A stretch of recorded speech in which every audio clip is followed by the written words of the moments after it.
बारिश का मौसम चल रहा था। नीलू चिड़िया अपने बच्चों को लेकर एक पेड़ के खोल में रहा करती थी। मम्मा, मुझे बहुत जोर की भूख लगी है और प्यास भी। हाँ मम्मा, मुझे भी कुछ खाने का दो ना मम्मा। बारिश की वजह से नीलू अनाज लाने नहीं गई थी और पहले का थोड़ा बहुत अनाज था, अब वो भी खत्म हो गया है। नीलू रोते हुए अपने बच्चों से बोली, मुझे माफ कर दो मेरे बच्चों, तुम्हें देने के लिए अभी मेरे पास कुछ भी नहीं है। ये बारिश थोड़ी कम हो जाए, फिर मैं अनाज लाने के लिए चली जाऊंगी। लेकिन मम्मा, हमें बहुत जोर की भूख लगी है। अगर अभी हमारे पेट में दाना नहीं गया तो हम मर जाएंगे। नहीं मेरे बच्चे, मैं तुम दोनों को कुछ नहीं होने दूंगी। मैं अभी अनाज लेकर आती हूँ। अब तुम दोनों मेरी बात ध्यान से सुनो। बाहर बारिश बहुत तेज हो रही है और बिजलियाँ भी चमक रही हैं, तो तुम दोनों बाहर नहीं निकलना, नहीं तो तुम दोनों की तबीयत खराब हो जाएगी। ठीक है मम्मा, लेकिन मम्मा आप जल्दी आना, आपके बिना हम ज्यादा देर तक नहीं रह सकते।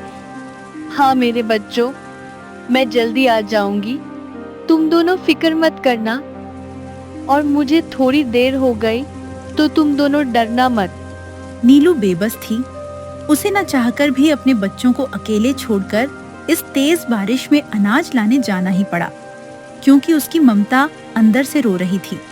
नीलू अनाज की खोज में जंगल के गहरे हिस्से में आ चुकी थी।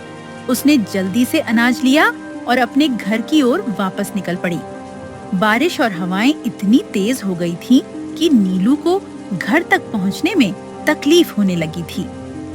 अरे बाप रे, ये बारिश और हवाएं तो मुझे आगे बढ़ने से रोक रही हैं। अब मैं क्या करूं? मुझे लगता है कि थोड़ी देर इस पेड़ की डाली पर रुकना चाहिए। जब हवाएं थोड़ी कम होगी तो मैं घर के लिए निकल जाऊंगी। नीलू ने थोड़ी देर पेड़ की डाली पर रुकना सही समझा और वो पेड़ की डाली पर बैठकर बारिश और हवा का कम होने का इंतजार कर रही थी। लेकिन बारिश और हवाएं तो कम होने का नाम ही नहीं ले रही थीं कि तभी सामने से पोपट तोता आता है। अरे नीलू, तू यहाँ बारिश में भीगती क्या कर रही हैं? और तेरे दोनों बच्चे कहाँ हैं? वो पोपट भाई, बात कुछ ऐसी है कि मेरे पास अनाज खत्म हो चुके थे, जिसके कारण मेरे बच्चे भूख से तड़प रहे हैं। इसलिए मैं अभी इस वक्त अनाज लेकर ही जा रही थी कि ये बारिश और हवाएं मेरे रास्ते में कांटे की तरह खड़े हैं। अब मैं इसका कम होने का इंतजार कर रही हूँ।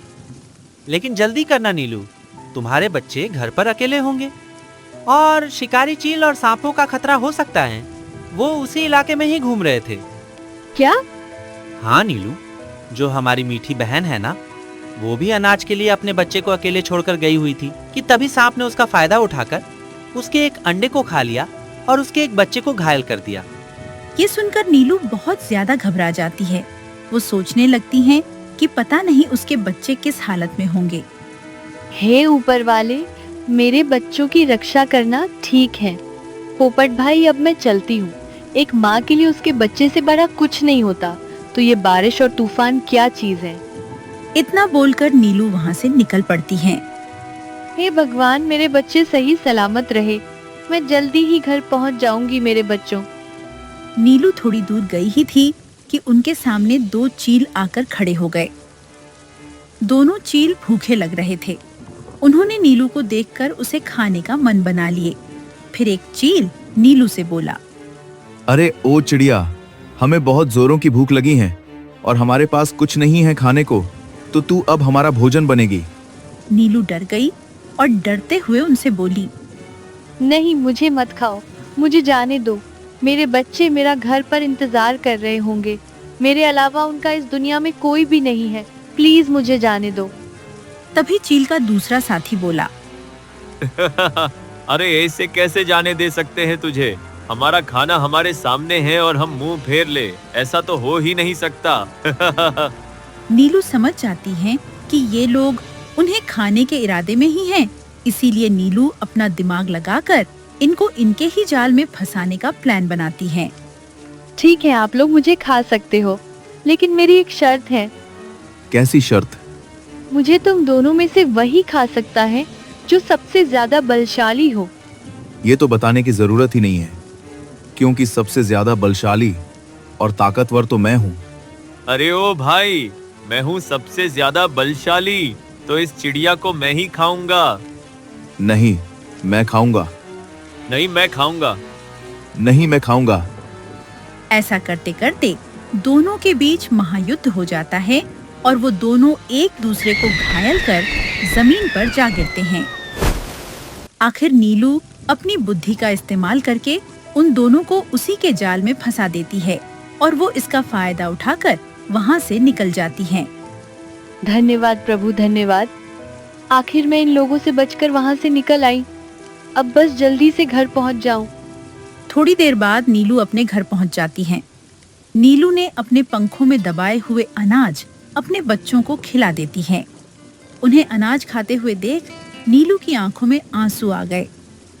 भगवान का लाख लाख शुक्र है कि मेरे बच्चे सही सलामत हैं, नहीं तो ये पहली तरफ बारिश और दूसरी तरफ वो चील मुझे खा ही जाते। आज तो मेरा बचना नामुमकिन सा लग रहा था, लेकिन आखिर में मेरी ममता ने मुझे जीता दिया और अपने बच्चों तक पहुंच गई। रात हो जाती है। नीलू अपने बच्चों को सुलाकर थोड़ी देर के बाद वह भी सो जाती हैं। जंगल में सुबह की पहली किरण खिली और अब जंगल में बारिश थम चुकी थी। जंगल के बाकी सारे पंछी अब बहुत खुश थे, लेकिन नीलू के घर टिंकू बारिश की ठंडी हवाओं के कारण ठंड से कांप रहा था।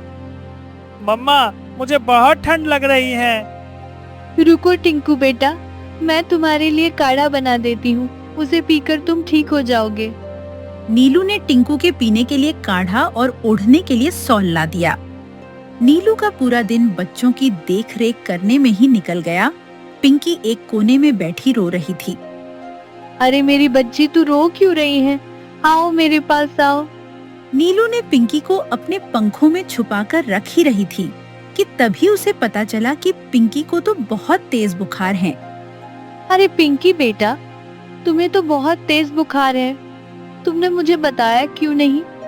मम्मा, आप पहले से ही बहुत परेशान थे और आप और ज्यादा परेशान ना हो, इसीलिए मैंने आपको नहीं बताया।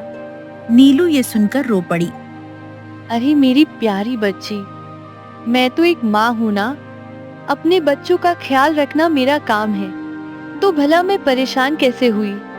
हाँ, थोड़ी बहुत चिंता रहती है, लेकिन इसका मतलब ये नहीं कि तुम मुझे ना बताओ। अगर ये बात मुझे पता नहीं चलती और अगर बहुत देर हो चुकी होती तो मैं उससे ज्यादा परेशान होती। सॉरी मम्मा, अगली बार से ऐसा नहीं होगा। अब तुम दोनों यहीं पर रुको, मैं तुम दोनों के लिए डॉक्टर अंकल से दवाई लेकर आती हूँ। नीलू दवाई लाने के लिए निकल जाती हैं कि तभी उसे वहाँ से जाते हुए पोपट तोता देख लेता है। अरे नीलू, इतनी रात को तू कहाँ जा रही है? वो मैं डॉक्टर अंकल के पास जा रही थी पोपट भाई। क्या हुआ नीलू, तुम ठीक तो हो ना? मैं ठीक हूँ पोपट भाई, लेकिन मेरे बच्चे ठीक नहीं हैं। क्यों, क्या हो गया है बच्चों को? अब क्या बताऊं पोपट भाई, मेरी एक मुश्किल खत्म हुई नहीं होती कि दूसरा दस्तक दे आता है। टिंकू ठंड से कांप रहा है और पिंकी को बहुत तेज बुखार हो गया है, इसीलिए डॉक्टर अंकल से दवाई लेने जा रही हूँ। ठीक है, चलो मैं भी तुम्हारे साथ चलता हूँ। दोनों बात करते करते जाने लगते हैं और थोड़ी देर के बाद वो डॉक्टर अंकल के घर पर पहुंच जाते हैं। नीलू दरवाजा खटखटाती है। डॉक्टर अंकल रात हो जाने के कारण सो गए थे। डॉक्टर अंकल, दरवाजा खोलो। अरे इतनी रात को कौन पेशेंट आया होगा, चलकर देखता हूँ। अरे नीलू और पोपट, तुम इतनी रात को कैसे आना हुआ? सब ठीक तो हैं? नहीं डॉक्टर अंकल, तभी तो हम आपके पास आए हैं। मेरे दोनों बच्चे की तबीयत बहुत खराब है, इसीलिए आपसे दवाई लेने आई हूँ। क्या हुआ है बच्चों को? टिंकू को ठंड लग रही है और पिंकी को बहुत तेज बुखार हो गया है। अच्छा हाँ, ये वायरल फ्लू हो सकता है नीलू। अभी अभी बहुत पंछी यही शिकायत लेकर मेरे पास आ रहे हैं। मैं ये एक दवाई दे देता हूँ, अगर इस दवाई से कोई फर्क ना दिखे तो तुम एक बार बच्चों को मेरे पास लेकर जरूर आना। ठीक है डॉक्टर अंकल, नीलू और पोपट दवाई लेकर घर आ जाते हैं।